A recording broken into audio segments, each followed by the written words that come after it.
Hello বন্ধুরা, আজকে স্নিগ্ধ একটা সুপ্রভাত। আজকে আমি এসেছি একদম প্রকৃতির মধ্যে, আর আমি সেখান থেকে নিয়ে যাচ্ছি হাতে, দেখেছো বিশ্বজিতের কি হাতে আছে? ওটা হচ্ছে সজনে পাতা। আর এই দেখো এতগুলো সজনে পাতাও আমাকে তুলে দিয়েছে। আর আমি সকালটাতে আছি মায়ের ওখানে, তারপর একটু পরেই চলে যাব শ্বশুরবাড়ি। গেলাম ফ্রাইডেতে গেলাম বাপের বাড়ি, আর সেখান থেকে ওখানেই আমার একটা পুকুর আছে। তো সেই পুকুরে গেছি, অনেক দিন যাওয়া হয় না। গিয়ে দেখলাম ভীষণ বাজে অবস্থা, প্রচুর, যেহেতু বর্ষাকাল, প্রচুর ঘাস, প্রচুর মানে গাছপালা ভরে গেছে। আর পুরো পুকুরটাকে দেখাই যাচ্ছে না, এত বড় পুকুর কিন্তু মনেই হচ্ছে না। চারিদিক দিয়ে কলা বাগান, তারপরে এই যে দেখো পুরো দাঁড়ানোরই যে পরিস্থিতি নেই। তো আমরা এরপরে যেহেতু কাল রাতে এই বাড়িতে এসেছি, আর আজকে চলে যাব আমি যাব শ্বশুর বাড়িতে। একটু পরেই সকালে এখানেই ব্রেকফাস্টটা করে চলে যাব। আর আমরা ব্রেকফাস্ট করে বেরিয়েও পড়েছি। যেতে যেতে এখানে একটা নার্সারি ছিল, সেখানে আমরা নেমেছি একটা এরিকা প্ল্যান্ট দেখার জন্যে। যদিও ভাবলাম যে এত দূর থেকে বয়ে নিয়ে যেতে হবে, তাই আর দেখে চলে এলাম আমরা।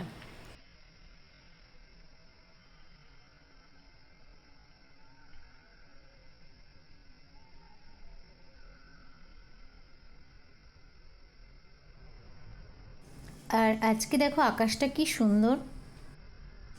আর এই নার্সারিটায় এসেছিলাম যে দেখতে আর কি কি গাছ আছে বা কেমন প্রাইস রেখেছে।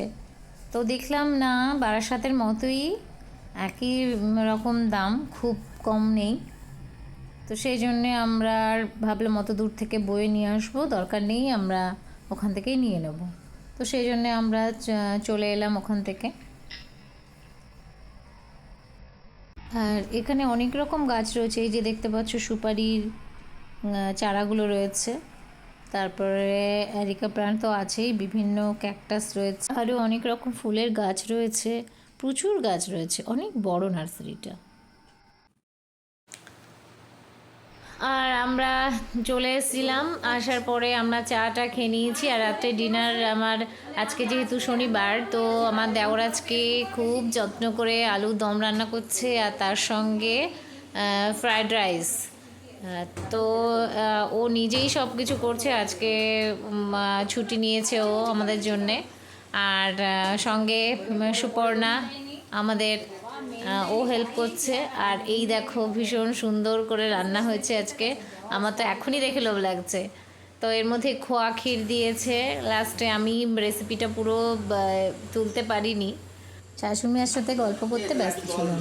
আর এদিকে রেডি হয়ে গেছে আমাদের আলুর দম, আর এদিকে হচ্ছে ফ্রাইড রাইসের জন্য ব্যবস্থা চলছে। গাজর, ক্যাপসিকাম, বিনস, কাজু, কিশমিশ সব কিছুকে ফ্রাই করে, তারপর আর এই যে লাস্টে এটা গরম মশলা। এইবার আমাদের এই যে রেডি হয়ে গেছে আলুর দম, দেখো কি সুন্দর দেখতে হয়েছে। আর এবার আমরা ফ্রাইড রাইসও রেডি হয়ে গেছে, আমরা খেতে বসে যাব। আর তাহলে এখনকার মতো গুড নাইট। ভিডিওটা ভালো লাগলে একটা লাইক করে দিও, আর যারা এখন সাবস্ক্রাইব করোনি তারা সাবস্ক্রাইব করে দিও। বাই বাই বন্ধুরা।